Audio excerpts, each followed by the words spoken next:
कर नित कर ही राम पद पूजा, राम भरोसा हृदय नहीं दूजा। मीन राशि के जो जातक हैं, आपकी कुंडली में 15 जून से लेकर 15 जुलाई तक सूर्य महाराज परिवर्तन करने जा रहे हैं, कुंडली के चतुर्थ भाव में बैठ रहे हैं। तो यहां से सूर्य महाराज का केंद्र में परिवर्तन करना, इनकी जो 7वीं दृष्टि पड़ रही है वो भी आपके केंद्र पे पड़ रहा है, कर्म पे पड़ रहा है, जहां के कारक देव शनि महाराज हैं। तो यहां से सूर्य महाराज और शनि महाराज के जो कॉम्बिनेशन बन रहा है वो आपके लिए लाभदायी है या दुखदायी है, एक एक करके सारी चर्चा मैं इस वीडियो में करूंगा और आपके लिए क्या खास उपाय है वो भी बताऊंगा। तो लास्ट तक आप इस वीडियो को जरूर देखिएगा। जय श्री महाकाल, मैं राहुल तिवारी आप सभी का आपका अपने इस चैनल में हृदय से स्वागत करता हूं। दोस्त, मीन राशि के जो जातक हैं, आपके जो स्वामी हैं वो है गुरु महाराज। सूर्य महाराज यह कुंडली में आपके चतुर्थ भाव में परिवर्तन करके आ रहे हैं 15 जून से। सूर्य महाराज का परिवर्तन बड़ा परिवर्तन माना जाता है। हर महीने दिन ये परिवर्तन करते हैं। जब जब ये केंद्र में आते हैं तो कुछ नया ही देके जाते हैं। और खासकर मीन राशि के लिए, मीन राशि के सूर्य महाराज जो है वो स्वामी के मित्र हैं।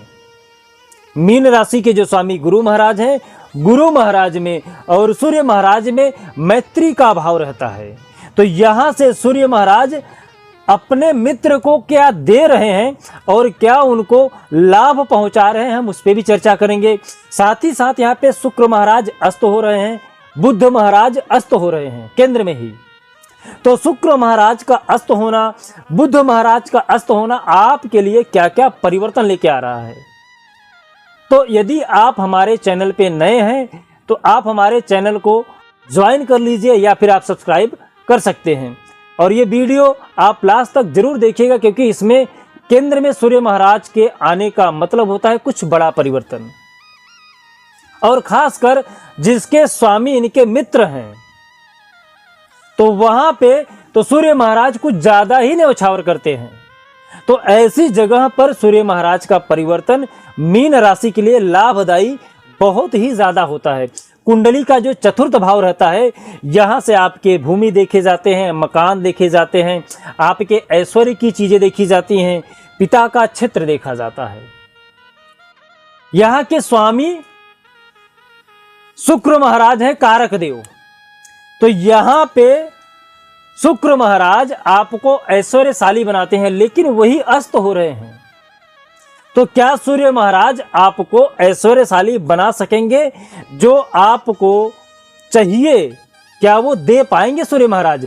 सूर्य महाराज ग्रहों के राजा बोले जाते हैं। यदि ये सही हो जाते हैं तो सारे ग्रह स्वयं ही ठीक हो जाते हैं। सूर्य की दृष्टि आपके लिए बहुत ही महत्व रखती है, क्योंकि आपके जो स्वामी हैं वो है गुरु महाराज और वे आपके मैत्री के भाव से आते हैं।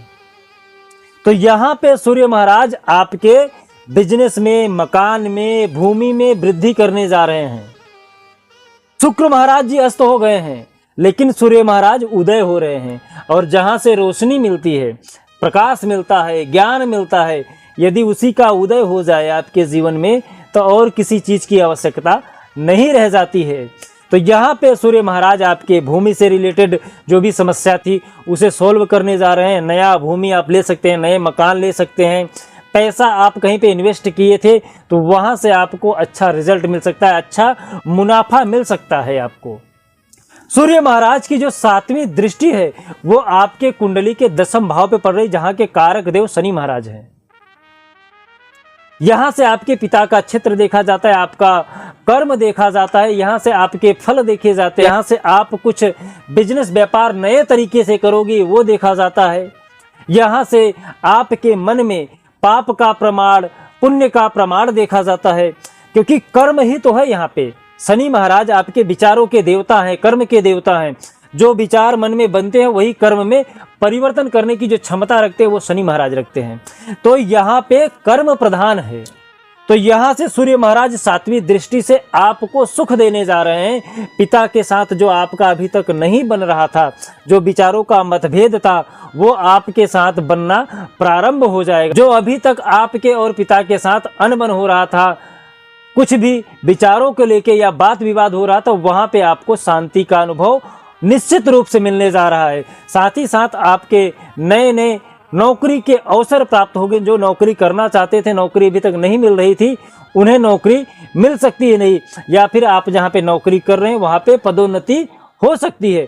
तो यहाँ पे सूर्य महाराज हर तरीके से आपको लाभ ही लाभ पहुँचा रहे हैं। यदि आपके कुंडली में सूर्य महाराज कमजोर हैं तो आपको क्या उपाय करना चाहिए? सूर्य कमजोर हैं तो आपको जो उनका सबसे प्यारा मंत्र है, जपा कुसुम संकासम काश्यपेयम महादुतिम तमोवरी सर्व पापग्नम प्रणतोऽस्मि दिवाकरम, आपको इस मंत्र का जाप करना चाहिए।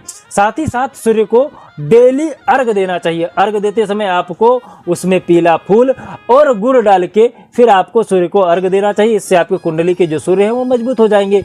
साथ ही साथ आप यदि और भी कुछ जानना चाहते हैं समस्या को लेकर तो आप हमसे कमेंट करके आप हमसे पूछ सकते हैं। और ये वीडियो कैसा लगा आप कमेंट करके जरूर बताइएगा। साथ ही साथ अपने व्यक्तित्व को इतना महान बनाइए कि जो बड़े हैं वो आपसे सम्मान पा सके, जो छोटे हैं वो आपसे प्रेम कर सके और कोई भी स्त्री सहजता से आपसे बात कर सके। जय श्री महाकाल। आपका दिन शुभ हो, मंगल हो, स्वस्थ रहे, मस्त रहे।